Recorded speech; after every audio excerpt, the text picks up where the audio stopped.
Andrew Lloyd Webber knows a thing or two about theatrical surprises, but when Frankie Howard gave him a love bite he was caught completely unawares.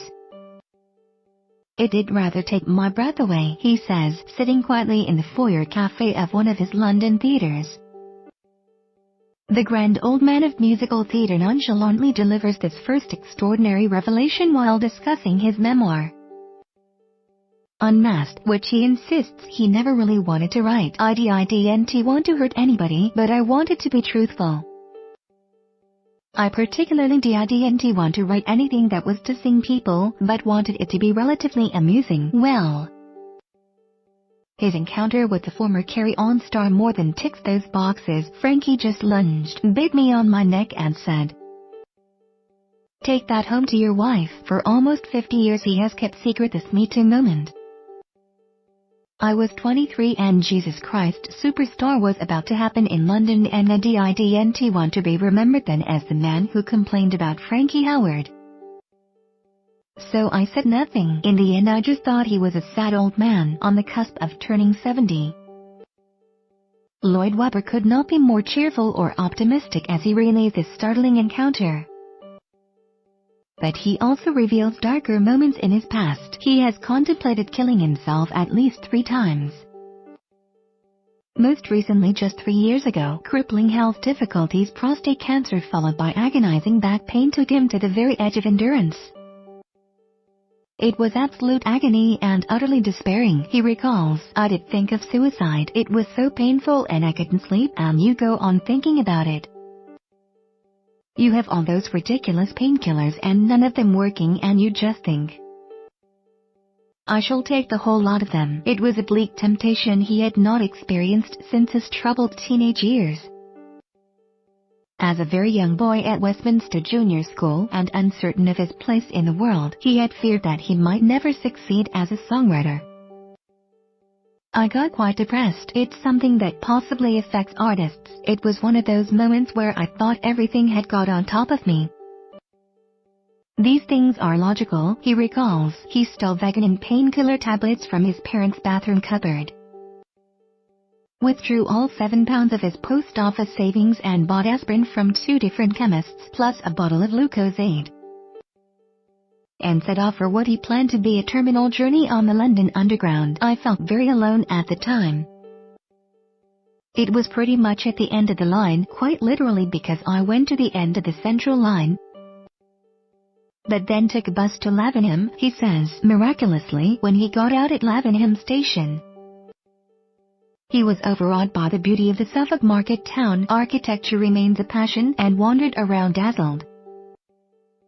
"It sorted me out and I simply got on the train back. It was probably all started by the combination of not really feeling happy at home, wanting to get away from school, all that sort of thing," he said. His second suicidal episode was in the 1960s when he failed the basic army test in the school corps and was accused of sowing seeds of mutiny.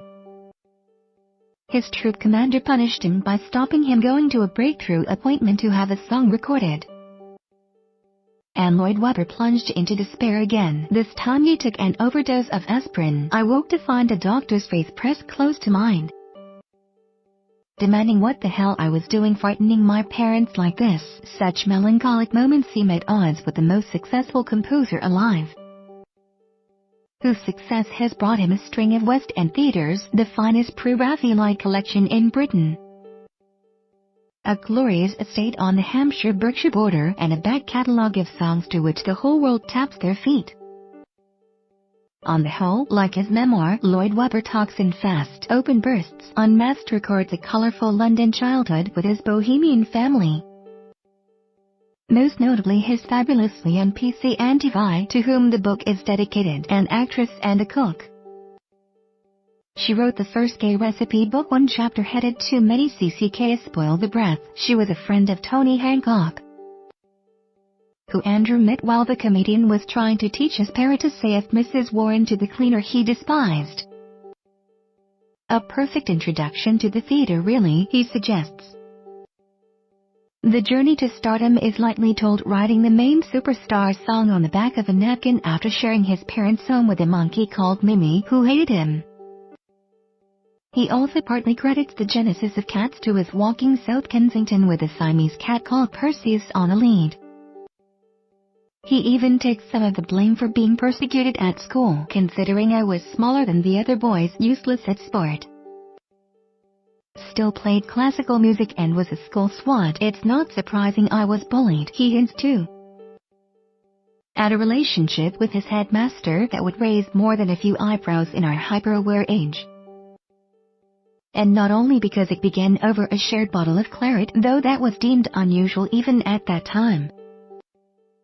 I valued my time with him, even if it did sometimes mean sitting very close to him on his sofa. Indeed, he credits another inappropriate incident, this time with a stranger on the underground, with kick-starting his entire musical career.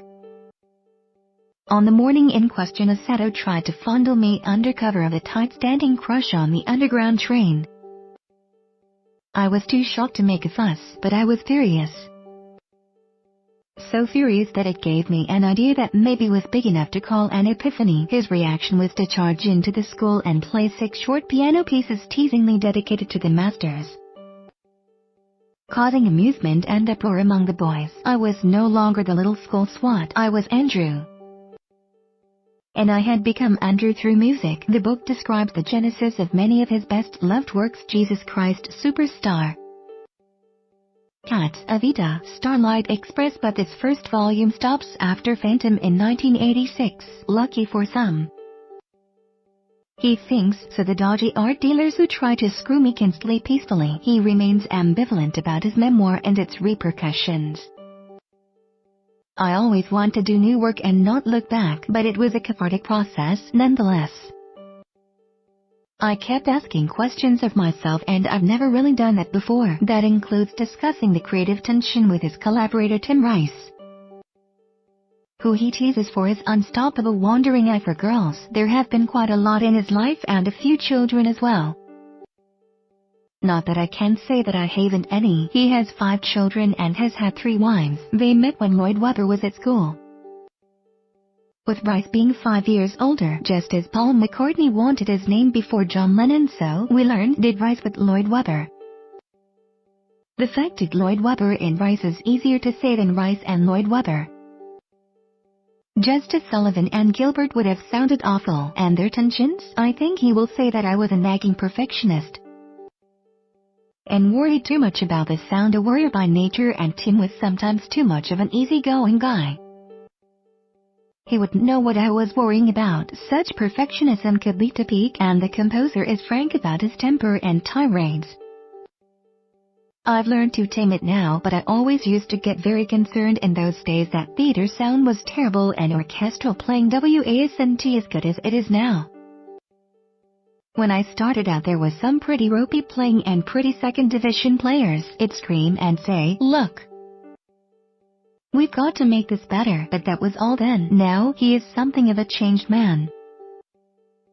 For a start, he has become teetotal and sold off an astonishing wine cellar. He realized he was drinking too much and 4 years ago stopped completely. He shed 2 stone and now feels 101% better, firing on all cylinders. The funny thing is that wine now tastes toxic like acid to me. I can't touch it. The bags under his eyes disappeared and he embraced a new fitness regime, swimming almost daily. His cancer scare was undoubtedly a traumatic experience that has made him a fervent advocate for all men to have prostate checks. One saved his life. Almost as a joke, he had kept an old set of blood tests, as he was amused that his liver was shown to be perfect even though he was then a heavy drinker.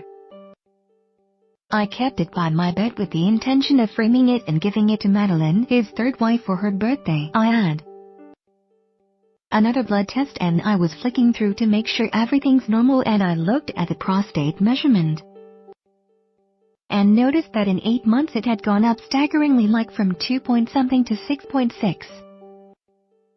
It was 300% up. I had a biopsy and it was cancerous. It was all a close thing as it was very virulent.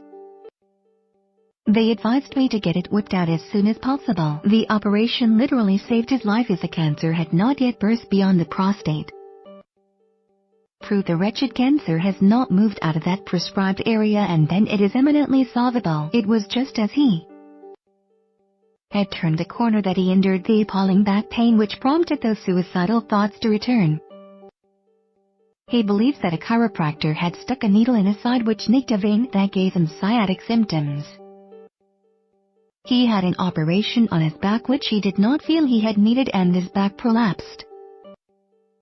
Then I ran into this extraordinary osteopath and he said, I'm 99% certain that I can get you back to 95%, and within 3 months he did, he says. Very much thanks to Madeline discovering what the cause of the whole thing was, it was sorted. She's absolutely rock to everything in my life and now hugely involved with the business. He is honest enough to admit he hasn't always been a good or faithful husband. Andrew deals head-on with leaving his first wife, Sarah, with whom he had fallen in love when she was 17, marrying her when she was 18. With success and money came temptation. An affair with a female teacher at his old school was a distinct improvement on the master who had taken a shine to me but left him devastated with guilt. Not so devastated that he didn't begin a subsequent affair with the soprano Sarah Brightman. Their relationship, he reveals, was sealed on a trip to Italy. I love the vicarious thrill I got from the waiters in our deserted hotel, and of course I loved the sex, he writes candidly. In a bid to keep the marriage going, his wife even offered to turn a blind eye to the infidelity, but it was not to be. I'm not the sort of person who can duck and dive, explains Lloyd Webber. Besides, I was head over heels in love. It was the passages about his relationship with his first wife, Sarah, that he found hardest to write about. There were several moments when I wondered whether to go on with this book, and dealing with Sarah was one of them, because I didn't want to do anything that hurt her. As for Brightman, he is still misty-eyed about her voice. There is something wonderfully fragile about it. Actually, it's very robust and an unusual musical instrument. I find there are certain things of mine that she's sung that nobody has done any better. Like a lot of performers, she is really a gypsy. She likes going from place to place. I don't think she wants to settle down. She's a slightly restless soul who is possibly always looking for something else to try. Certainly, their marriage was not without its well-publicized complications, including Brightman's affair with a keyboard player. We both realized as we became older that our life together would have been very difficult. She never could have coped with the kind of life that really began with cats. She would say that now to anybody. In the end, though, it was Lloyd Webber who brought his second marriage to a close. Having fallen in love with Madeline Gurdon, a professional horsewoman, a friend brought her round to Sid Martin, his country estate, which is how we met. I was asked to a huge amount of dinners and used to take Madeline with me. People started asking, who is this girl? And I grew keener on her and she with me. She has been his wife for the past 27 years. Bringing him a fulfillment he had almost forgotten existed. When I met Madeline, it was almost like getting my life back. A door has been unlocked back into a world that had perhaps missed in the previous years. People outside the theater. There is a world outside the Tony Awards, and I think that's what Madeline brings to me. His life is blessed and he says he knows it. But if he had not hit the musical jackpot in the theater, I don't think I would even have been number 4 in the Bournemouth Symphony Orchestra, because I don't think I would have been good enough to get there. I would be more likely playing in some bar somewhere. Offer price £16, 20% discount until March 25th. Pre-order at www.mileshop.co.uk/books or call 08445710640. PNP is free on orders over £15.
the freaks at.